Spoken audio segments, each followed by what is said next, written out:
ہم سادات میں سے ہیں، اور یہ میری جو بیٹیاں ہیں ان کا باپ انتہائی شریف انسان تھا، اور وہ ان کی شادیاں بھی اپنے جیسے شریف لوگوں سے ہی کرنا چاہتا تھا، مگر افسوس کہ وہ نوبت نہ آ سکی اور وہ اس دنیا سے چل بسے، اور ہم اس دنیا میں بے یار و مددگار رہ گئے، اور اب ہمارا کوئی پرسان حال نہیں۔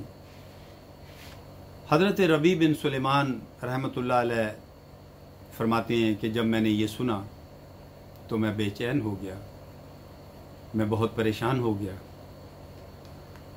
اور پھر میں وہاں سے واپس آ گیا، اور میں نے آ کر اپنے دوستوں سے کہا، اپنے ہم سفروں سے کہا کہ میرا حج کا ارادہ نہیں ہے۔ یہ سن کر وہ بہت حیران ہوئے، اور انہوں نے مجھے بہت سمجھانے کی کوشش کی، لیکن میں نے ان سے کہا کہ میرا اب حج پر جانے کا کوئی ارادہ نہیں ہے۔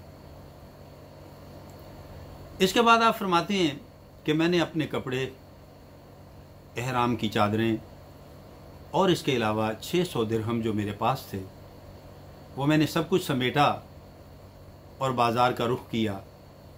میں نے وہاں سے 100 درہم کا آٹا خریدا، اور باقی 500 درہم اس آٹے میں چھپا کر اور باقی سامان بھی لے کر اس خاتون کے گھر پہ پہنچا، اور وہ ساری چیزیں میں نے اس خاتون کے حوالے کر دی۔ جب اس عورت نے میرا یہ عمل دیکھا تو اس نے کہا، اے ابن سلیمان، اللہ تیرے اگلے اور پچھلے تمام گناہ معاف فرمائے، اور تجھے تیرے حج کا عوض عطا فرمائے، تیرے حج کا بدل عطا فرمائے، اور اس کے علاوہ تجھے جنت میں گھر عطا فرمائے، اور تجھے ایسا بدل دے جو تجھ پر ظاہر بھی ہو جائے۔ حضرت ربیع بن سلیمان رضی اللہ تعالیٰ عنہ فرماتے ہیں کہ اس کے بعد میں وہاں سے واپس آ گیا، اور اپنی اس رہائش گاہ پر جو کوفہ میں تھی میں وہاں ٹھہر گیا، اور اس نیت سے رک گیا کہ جب یہ حجاج کا قافلہ حج کر کے واپس آئے گا تو میں ان کا استقبال کروں گا اور ان سے اپنے لیے دعا کی درخواست کروں گا۔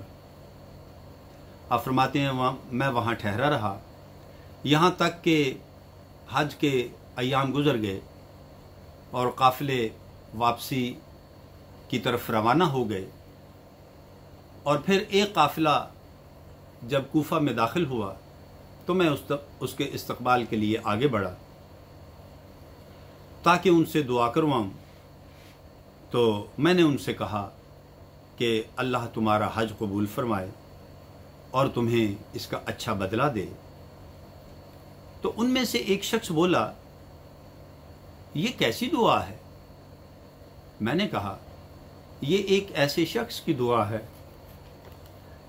کہ جو اللہ کے گھر کے دروازے تک بھی نہیں پہنچ سکا۔ تو وہ کہنے لگا کہ کیسی عجیب بات کرتے ہو، کیا تم عرفات میں ہمارے ساتھ نہیں تھے؟ کیا تم رمی اور جمرات میں ہمارے ساتھ نہیں تھے؟ کیا تم نے طواف نہیں کیے؟ میں نے تمہیں ہر جگہ دیکھا۔ یہ سن کر حضرت ربیع بن سلیمان رضی اللہ تعالیٰ عنہ فرماتے ہیں کہ یہ تو بڑا اللہ کا عجیب لطف ہے، اور میں سوچ میں پڑ گیا۔ اور پھر کچھ دیر کے بعد میرے شہر کے لوگ وہاں پہنچے، یعنی میرے شہر کا قافلہ، میرے دوستوں، میرے ساتھیوں کا قافلہ وہاں پہنچ گیا۔ تو میں نے ان سے بھی یہی کہا کہ اللہ تعالیٰ تمہارا حج اور تمہاری سعی اور تمہارا طواف اور تمہاری رمی اور تمہارے تمام ارکان حج قبول فرمائے۔ تو وہ بھی بولے کہ اے ربیع، کیا تم میدان عرفات میں نہیں تھے؟ کیا تم رمی اور جمرات میں ہمارے ساتھ نہیں تھے؟ اور ان میں سے ایک شخص بولا کہ تم کیا مکہ شریف میں ہمارے ساتھ نہیں تھے؟ کیا تم مدینہ شریف میں ہمارے ساتھ نہیں تھے؟ یقیناً تم وہاں تھے۔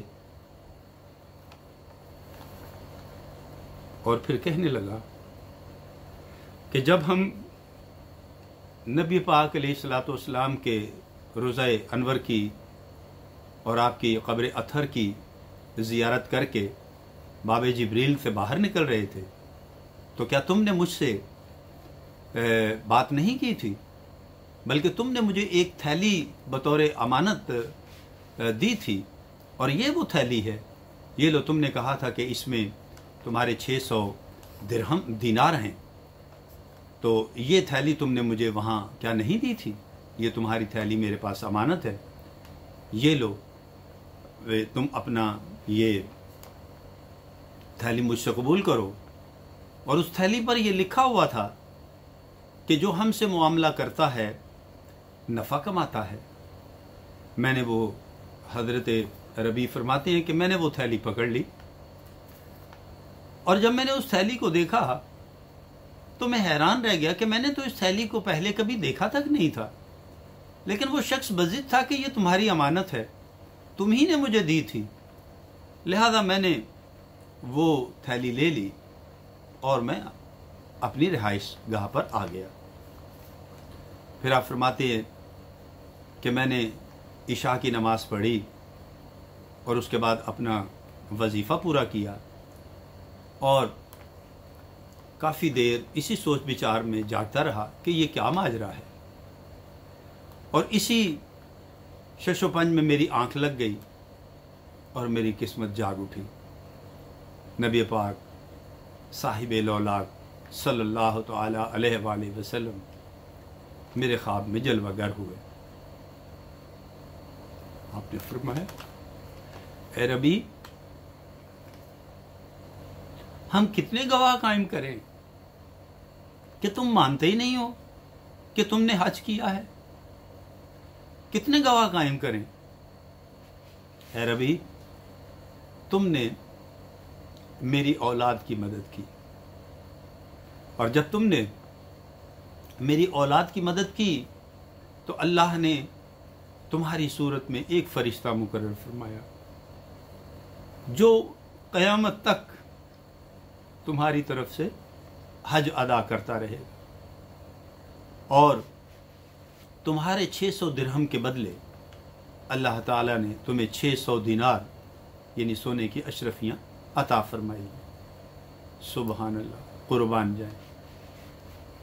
اعلیٰ حضرت علیہ رحمت الرحمن نے کیا خوب فرمایا ہے، تیری نسل پاک میں ہے بچہ بچہ نور کا، تو ہے عین نور، تیرا سب گھرانہ نور کا۔ سبحان اللہ۔ ناظرین، حضرت ربی بن سلیمان رحمۃ اللہ علیہ فرماتے ہیں کہ جب میں بیدار ہوا تو میں نے دیکھا وہ تھیلی موجود ہے، میں نے اس تھیلی کو کھولا تو اس کے اندر واقعی 600 دینار موجود تھے۔ ناظرین، یہ جو واقعہ بیان کیا ہے اس کا حوالہ ہے رشفت الخاوی رفیق الحرمین، صفحہ نمبر 287 تا 292۔ ناظرین، یہ واقعہ بیان کرنے کی ایک وجہ یہ بھی ہے کہ سن 1443 ہجری کا ماہ ذی الحج جاری و ساری ہے، حج کی آمد ہے، اور چند دن کے بعد حجاج کرام حج کی سعادت حاصل کریں گے۔ اللہ سے دعا ہے کہ ہم سب کو بھی اپنے پاک در کی اور اپنے پیارے محبوب علیہ الصلوۃ والسلام کے در کی حاضری کی سعادت عطا فرمائے۔ اور میں ناظرین اس کی وجہ بیان کرنے لگا تھا کہ یہ واقعہ میں نے کیوں بیان کرنے کی سعادت حاصل کی ہے۔ اس کی وجہ یہ ہے کہ اس حج کے موقع پر میرے پیر و مرشد مولانا حضرت علامہ ابو البلال محمد الیاس عطار قادری رضوی ضیائی